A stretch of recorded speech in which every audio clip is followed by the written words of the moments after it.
काळं मांजर पाहत बसलं होतं वामनरावांकडे, त्यांच्या बायकोकडे आणि तिच्या मांडीवरच्या रंजूकडे. वामनराव पेपर डोळ्यासमोर घेऊन बसले होते. त्यांची बायको फुलपात्रातलं दूध रंजूला भरवण्याचा प्रयत्न करीत होती. रंजू नाना नखरे करून दूध प्यायची टाळाटाळ करीत होता. मेली चवच नसते हल्ली दुधाला, वामनरावांची बायको म्हणाली. पाणी तरी बरं, कशी पिणार पोरं? तुसडेपणानं मान वेळावली. त्याला सगळं माहीत होतं. अलीकडे त्याचं दूध बंद झालं होतं, कारण रंजूला दूध द्यावं लागायचं आणि ते दरिद्री पोर दिलेलं दूध नको म्हणायचं. वर त्याचे आईबाप आपल्या अवलक्षणी पोराचे लाड करायचे. तसं म्हटलं तर काळ्या मांजराला या घराचाच कंटाळा येत असे. होतं काय त्या घरात? कुठं मजेनं बसायला मऊ उशा नाहीत की खेळायला लोकरीचे गुंडे नाहीत. वामनरावांची बायको काळ्या मांजराला कधी हिडीस फिडीस करीत नसे. वामनराव देखील त्याच्या डोक्यावर मायेनं थोपटीत. पण नुसती माया काय चाटायची? कधी मासे नाहीत की दुसरं काही चमचमीत नाही. जेमतेम दूध मिळायचं, ते सुद्धा आता या पोरापायी. त्रासिकपणे काळ्या मांजरानं कुशी बदलली. खायच्या प्यायच्या हालानं ते अगदी रोडावलं होतं. त्याच्या भारी मनात येई की आपण खूप गल्लेलठ्ठ व्हावं, मऊ गुबगुबीत व्हावं, आपल्या अंगावरची काळी मखमल झगमगावी, कुणी आपल्या गळ्याला लाल भडक रेशमी रिबनचा बो बांधावा. पण वामनरावांच्या ओढाताणीच्या संसारात त्याला आपली सगळी हौस मारावी लागे. बरं, खायचे प्यायचे हाल एक वेळ राहू द्यात, पण काही करमणूक तरी होती का? काळ्या मांजराला भांडणं, माऱ्या असं बघायला फार आवडायचं. या माणसांनी एकमेकांना शिवीगाळ करावी, एकमेकांच्या अंगावर धावून जावं, एकमेकांना ओरबडावं, बोचकरावं असं त्याला भारी वाटायचं. पण तिथंही परिस्थिती वाईटच. दोघं कधी भांडली नाहीत, कधी एकमेकांवर हात उगारला नाही. अगदी हलक्या आवाजात शांतपणे बोलायची. कधी कारण नसताना एकमेकांकडे पाहून हसायची. काय एवढं कुजबुजायची आणि गुलुगुलू बोलायची कुणास ठाऊक. ते पोर एकसारखं रडतं, पण त्याच्या रडण्यानं यांचा मस्तकशूळ कधी उठत नाही. कधी धरून त्याला रागानं जमिनीवर आदळणार नाहीत की फोडून काढणार नाहीत. नेहमी आपले त्याचे लाड. त्याला गुदगुल्या करतील, कावचू दाखवतील, खुळ्यासारखी वेडीवाकडं तोंड करून दाखवतील. ते रडायला लागलं की त्याला शांत करून ते हसायला लागेपर्यंत जीवाचं रान करतील. काळ्या मांजराला हे सगळे प्रकार असह्य होत. त्या रडव्या किरकोळ पोराचं त्या दोघांना इतकं कौतुक का, हे त्याला कळत नसे. त्या हडकुळ्या बाईच्या भोवती हा माणूस पिंगा का घालतो, हे त्याला कळत नसे. आणि त्या मध्यम रूपाच्या आणि फुटकळ नोकरी करणाऱ्या माणसासाठी ती बाई इतका जीव का टाकते, हेही त्याला कळत नसे. कधी कधी त्याला हे घर सोडून जावंसं वाटे. इतका वैताग येई. पण इथली सगळीच घरं असली कडकी. जाऊन जाणार कुठं? आणि इतर मांजरांसारखं गल्ली गटारामध्ये फिरून दिवस काढणं काळ्या मांजराच्या स्वभावात नव्हतं. तसं ते भारी घरंदाज होतं.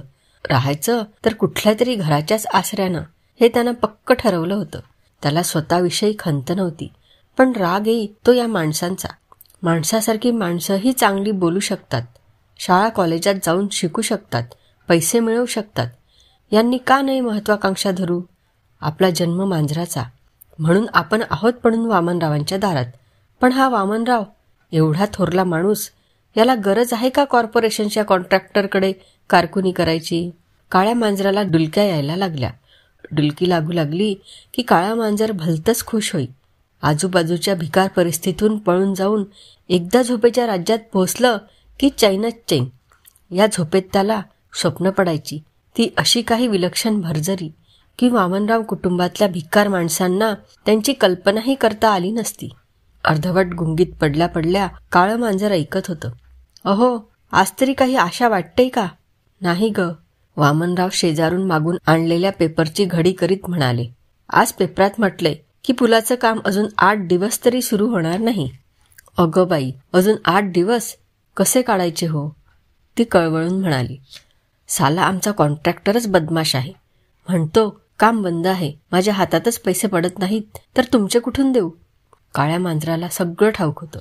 शहरात फ्लायओव्हर ब्रिजचं काम चालू होतं. कॉर्पोरेशनकडून ज्यानं ते काम घेतलं होतं त्या कॉन्ट्रॅक्टरच्या हाताखाली अनेक सब कॉन्ट्रॅक्टर्स होते. या लहान कॉन्ट्रॅक्टरपैकी एकाकडे वामनराव हिशोबाचं काम पाहायचे. त्यांचा साहेब पैसे बुडवीत नसे, पण मागं पुढं कसेही द्यायचा. काम चालू होतं तोवर काळजी नव्हती. पण सध्या फ्लायओव्हरचं काम अचानक थांबलं होतं स्लॅब घालता घालता 2 वेळा कोसळली होती. कुठं चूक आहे ते समजत नव्हतं, पण ती शोधून काढल्याशिवाय 3ऱ्या वेळी स्लॅब घालू द्यायचा धोका पत्करता येत नव्हता. पेपरमधून प्रकरण खूप गाजलं होतं, त्यामुळे कॉर्पोरेशननं खूप सांभाळून निर्णय घ्यायचं ठरवलं होतं. म्हणून सध्या काम रखडलं होतं. कॉन्ट्रॅक्टरचा हप्ता कॉर्पोरेशननं अडवून धरला होता. सगळे वैतागले होते. पैसे नाहीत करीत होते. अशा परिस्थितीत वामनरावांना त्यांच्या साहेबाने 2 महिने पगारच दिला नव्हता. आधीच हातातोंडाशी गाठ होती, त्यात पगाराशिवाय 2 महिने काढायचे म्हणजे हालच होते. उसने आणलेले पैसे देखील संपले होते. करायचं काय हा प्रश्नच होता. पण दोघं अजून धीर धरून होती. काळ्या मांजराला सगळं माहीत होतं. वरच्या लोकांना लाच द्यायला पैसे असतात त्यांच्याकडे, वामनराव वैतागून बोलत होते. पण खालच्या माणसांचे पगार नाही देता येत त्यांना. पण त्यावर त्यांच्या बायकोनं काय उत्तर दिलं हे काळ्या मांजराला ऐकू आलं नाही, कारण आता त्याला अगदी गाढ झोप लागली होती. अंगाचं वेटोळं करून डोकं पायाशी घेऊन ते गच्च झोपून गेलं होतं. नुसतं तेवढंच नाही, त्याला चक्क स्वप्न पडायला सुरुवात झाली होती. एक उंच इमारत होती, पण नुसते खोक्यांसारखे मजल्यावर मजले नव्हते चढवलेले, चांगले भारदस्त होते. त्याला निमुळती टोकदार छप्र होती. मनोऱ्यामध्ये प्रचंड उभट खिडक्या होत्या.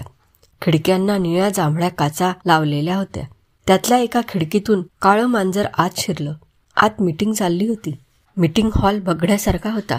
जमिनीवर पाय रुतेल असा किरमिजी गालीच्या या भिंतीपासून त्या भिंतीपर्यंत, आणि भिंती लाल मखमली पडद्यांनी इथपासून तिथपर्यंत मढवलेल्या. पडद्यांना विशोभित करणारी प्रचंड तैलचित्र प्रत्येक भिंतीवर, ती संबंधित लीडर लोकांची. काळ्या मांजरानं त्यांच्याकडे न बघता नाक मुरडलं. स्वतः काळं मांजर हॉलमध्ये पाऊल ठेवल्यापासून इतकं वेगळं झालं होतं. त्याचा पहिला रोडपणा कुठच्या कुठं गेला होता. आता ते नुसतं जाड गब्दुलं झालं होतं.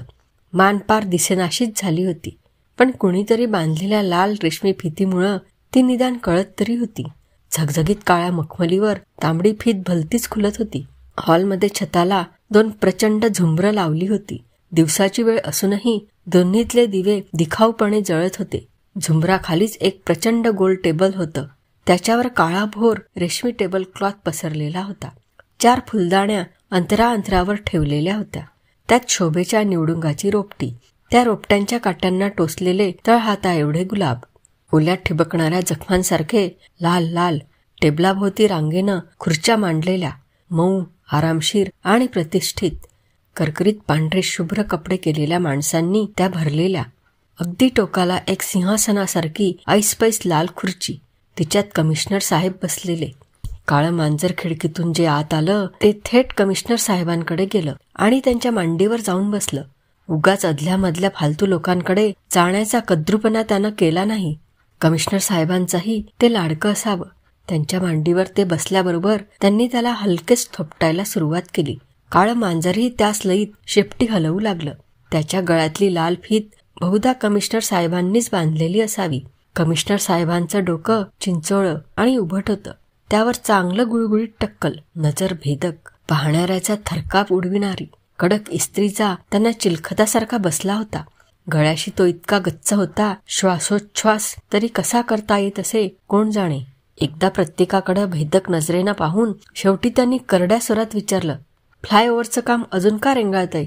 त्याची स्लॅब कोसळली, परत घालायची. घातली, परत कोसळली. कॉन्ट्रॅक्टर कोण आहे? कॉन्ट्रॅक्टर उठून उभा राहिला. भला गल्लेलठ्ठ, मंद गळ्याचा पांढरा कोट, काळगेला इसम. पाहिल्याबरोबर याला बायकाचा नाद असेल असं वाटलं असतं. साहेब, आमच्या पैशाचं बघा काहीतरी, लगेच मिळतील, काम चालू होऊ द्या. साहेब खूप खटपट केली, पण आमच्या कामात कुठंच फॉल्ट मिळत नाही. तुमचे लोक खूप वेळा येऊन पाहून गेले. असं चालायचं नाही. पूर्वीचे दिवस विसरा आता.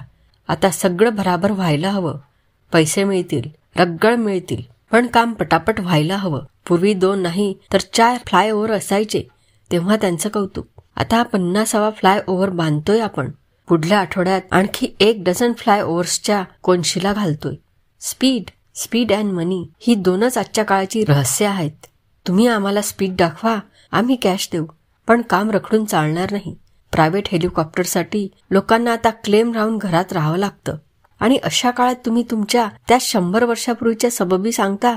At least give me fresh excuses. एवढं बोलून ते पुन्हा काळ्या मांजराला थोपटू लागले. क्षणभर शांतता पसरली. मग त्यांचा सेक्रेटरी म्हणाला, सर, आपले इंजिनियर्स काम पाहून आले. त्याचा रिपोर्ट चीफ इंजिनियर देतील. तत्क्षणी चीफ इंजिनियर उठून उभे राहिले. काळ्या मांजरानं उठून अंगाची धनुकली करून त्यांना एकदा पाहून घेतलं. ते गोरटेले, शिडशिडीत असे गृहस्थ होते. लाच खात असतील, पण कामं पटापट करीत असतील असं त्यांना पाहताच काळ्या मांजराला वाटलं. त्यानं एक जांभई दिली आणि ते परत वेटोळं करून बसून राहिलं. चीफ इंजिनियर म्हणाले, सर, कामात तसं पाहिलं तर मटेरियलच्या दृष्टीनं फॉल्ट नाही. कामाची पद्धतही बरोबर आहे. पण आजकाल आपल्याला माहीतच आहे की एवढ्याच गोष्टीवर कामाचं यश अवलंबून नसतं. मग कमिशनर साहेबांच्या भुवया उंचावल्या. त्यामुळे त्यांचा चेहरा अधिकच निमुळता दिसायला लागला. मी आपल्याला सांगायलाच नको की विज्ञान आजकाल अतिशय पुढं गेलं आहे. त्याच्या कक्षा रुंदावल्या आहेत. चीफ इंजिनियर मधून मासिकामध्ये लेख लिहित आणि व्याख्यानमालांमधून विज्ञानावर व्याख्याने देत. त्यामुळे त्यांच्या बोलण्याच्या कक्षा या काळात न शोभेल इतक्या रुंदावलेल्या होत्या. थोडक्यात सांगा, कमिशनर साहेब म्हणाले. म्हणजे पूर्वी विज्ञानात फक्त जड गोष्टींचा समावेश होता. आता अतींद्रिय गोष्टींचाही विचार करावा लागतो. स्पष्ट काय ते सांगा. म्हणजे असं की प्रत्येक वातावरणाला स्वतंत्र अस्तित्व असतं. हे आता विज्ञानानं मान्य केलंय. न दिसणाऱ्या अनेक गोष्टी आपण गृहीत धरतो. तंत्रदृष्ट्या परिपूर्ण असलेल्या या पुलामध्ये काही अतींद्रिय दोष राहिलेले आहेत. कुठले ते सांगण्यासाठी आजच्या मीटिंगला श्री स्वामी मुद्दाम हजर राहिले आहेत. सेक्रेटरींनी माहिती दिली. स्वामी सध्या अतींद्रिय साधनेच्या अधिक संशोधनासाठी पॅरिसला गेले होते. तिथून ते ताहिती बेटावरच्या व्याख्यानमालेसाठी परस्पर उड्डाण करणार होते. पण या मीटिंगसाठी मुद्दाहून भारतात आले आहे. रात्री टीव्हीवर एक मुलाखत देऊन मग ताहितीकडे. कमिशनर साहेबांनी हाताच्या सूचक हालचालींनी सेक्रेटरींची वटवट थांबवली. श्री स्वामी एव्हाना उठून उभे राहिलेच होते. त्यांचं शरीर देश परदेश हिंडून तयार झालेलं दिसत होतं. तारुण्य कमावलेलं होतं. काळं मांजर त्यांना बघायला उठून बसलं नाही, कारण यापूर्वीच्या काही स्वप्नांमध्ये त्यानं त्यांचे डिस्कोर्सेस ऐकलेले होते. स्वामी महाराजांनी प्रथम क्षणभर डोळे मिटून ध्यान केलं. मग मोठ्या अनिच्छेनं पृथ्वीवर येत ते म्हणाले, साऱ्या मनुष्य जगताचं अभिष्ट चिंतन.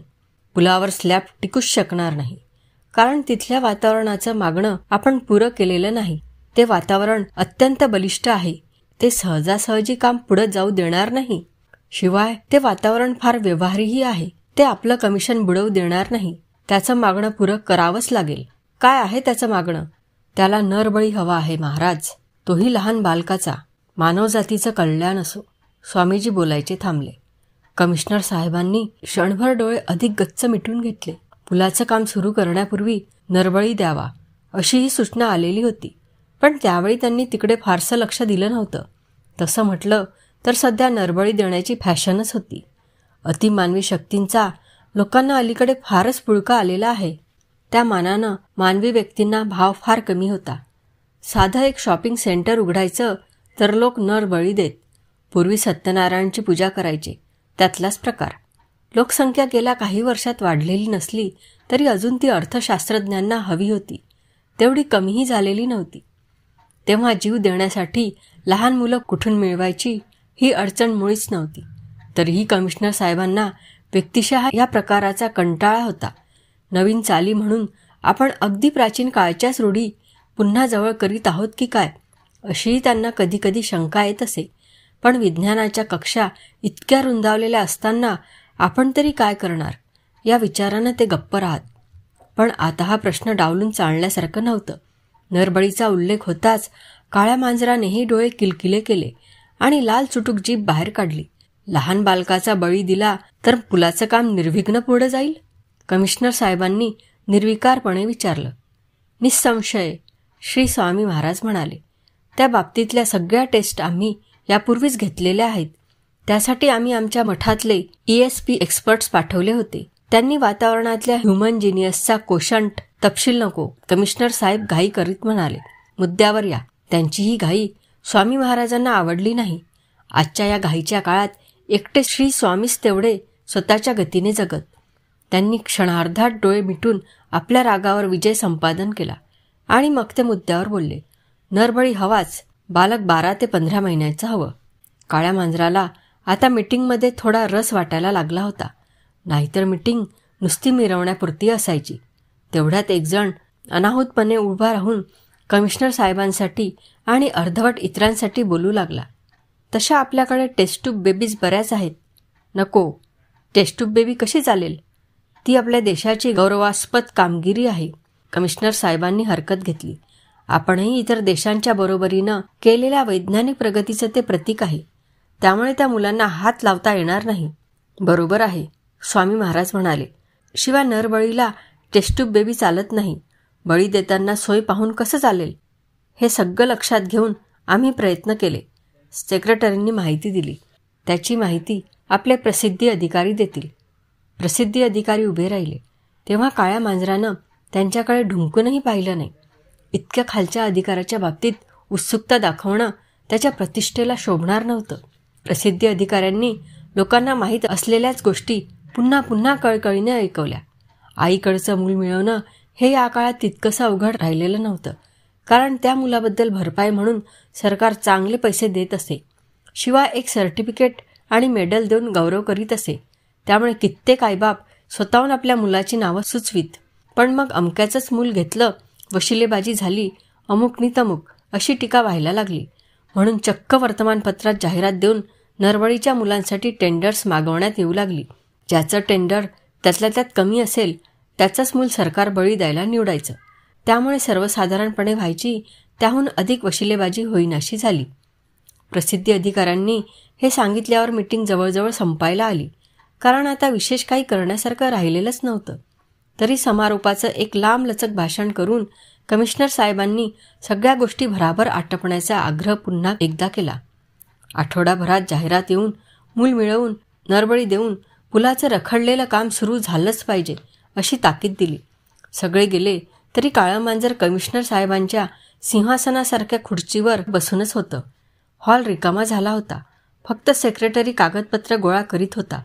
त्याचं लक्ष काळ्या मांजराकडे गेलं. त्याला पाहताच मांजर जागच्या जागी उभं राहिलं. शरीराची कमान करून त्याने शेपटी फुलवली आणि एकदा फिसकारल्यासारखं करून आपले घारे डोळे सेक्रेटरीच्या नजरेत मिळवले. हो हो, त्या नजरेनं नमून सेक्रेटरी म्हणाला, काहीही झालं तरी टेंडर तुला मिळणारच आहे. तू कमिशनर साहेबांचं खास पेट. मग टेंडर तुला नाही तर दुसऱ्या कोणाला मिळणार? Don't worry, I shall personally see to it. काळ्या मांजराचं समाधान झालं. ते मग डौलात खिडकीबाहेर पडलं. अनेक गोष्टी आता सहज जमून येणार होत्या. त्याला अजिबात न आवडणारं वामनरावाचं ते रडवं पोर फ्लायओव्हरसाठी बळी जाणार होतं. त्याचे पैसे त्याच्या आईला मिळणार होते. इतके पैसे मिळाल्यानंतर बहुधा तिनं त्या भिकार वामनरावाला सोडून दुसरा एखादा चांगला नवरा पकडला असता. म्हणजे तिच्याकडच्या पैशाच्या आमिषानं दुसऱ्या कोणीतरी तिला पकडलं असतं असं म्हणा हवं तर. काही का असेना, आत्ताच तिचं ते त्या खुळचट गरीब नवऱ्याबरोबर कुजबुज करणं तरी एकदा कायमचं थांबलं असतं, कायमचं संपलं असतं. आणि वामनराव, फ्लायओव्हरचं काम एकदा सुरू झाल्यानंतर त्यांचा अडलेला पगार त्यांना मिळालाच असता की. एकूण काय तर ते पोरगं बळी गेल्यानं सगळेच प्रश्न सुटणार होते. मुख्य म्हणजे त्या पोराचा स्वतःचा प्रश्नही सुटणार होता. नाहीतर या दरिद्री घरात जन्माला येऊन ते पुढं कसं काय दिवे लावणार होतं? त्याच्या या दीड वर्षाच्या किरकोळ आयुष्यापेक्षा फ्लायओव्हरचा उपयोग समाजाला नक्कीच अधिक होता. अखेरीस आजच्या काळात माणसाला स्वतःपेक्षा समाजाची जाणीव अधिक असायला नको का? आणि हा त्याग करण्याची संधी त्या रडव्या पोराला इतक्या लहानपणीच लाभणार होती. भाग्य त्या कार्ट्याचं. पण काळं मांजर हुशार होतं. हे सगळे प्रश्न काही त्यागानं सुटणार नाहीत एवढं त्याला समजत होतं. त्यागाला किंमत कधी असते तर ती किंमत भरायला कुणीतरी तयार असतं तेव्हा. कुणीतरी म्हणजे आपलं मायबाप सरकार. नाहीतर अशी कित्येक अर्भक साथीच्या रोगात दरवर्षी मरत असतात. त्यांच्या आया काही श्रीमंत नाही होत.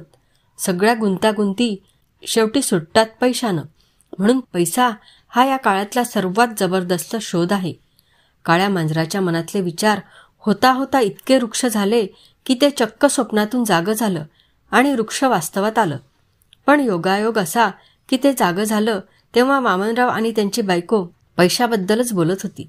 क्षणभर काळ्या मांजराला वाटलं की बहुतेक त्यांनी ते कार्ट सरकारला देऊन टाकलं. त्याचे त्यांना पैसे मिळाले आणि त्याबद्दल त्यांचं बोलणं चाललंय. पण नाही, ते पोर तिच्याच मांडीवर खेळत होतं आणि ती म्हणत होती, 1 रुपया राहिलाय आता, शेवटचा. मग देतो, काहीतरी आणतो. कालपासून आपण काही खाल्लेलं नाही. मग आजही नको. काढता येईल तेवढी कळ काढू. पण रुपया नाही मी द्यायची. अहो दुसरं काही नाही. रंजूच्या दुधासाठी ठेवलाय. तो फिकटसा हसला. मग तीही हसली. काळ्या मांजराला समजेच ना, ही उपाशी माणसं हसतायत काय म्हणून. त्यानं नाक मुरटलं, पण तरीही त्याला काहीतरी जाणवलं. त्याला असं जाणवलं की आपण इतकं हुशार मांजर, सगळ्याचा तर्कशुद्ध विचार करू शकणारं, पण या सगळ्या व्यवहारात कुठली तरी एक गोष्ट आपण अजिबात विचारात घेतलेली नाही. ती कुठली हे मात्र काही केलं त्याच्या लक्षात येईना. अशाच नवनवीन कथा ऐकण्यासाठी आपल्या श्रवणकथा या चॅनलला सबस्क्राईब, लाईक आणि शेअर करा. धन्यवाद.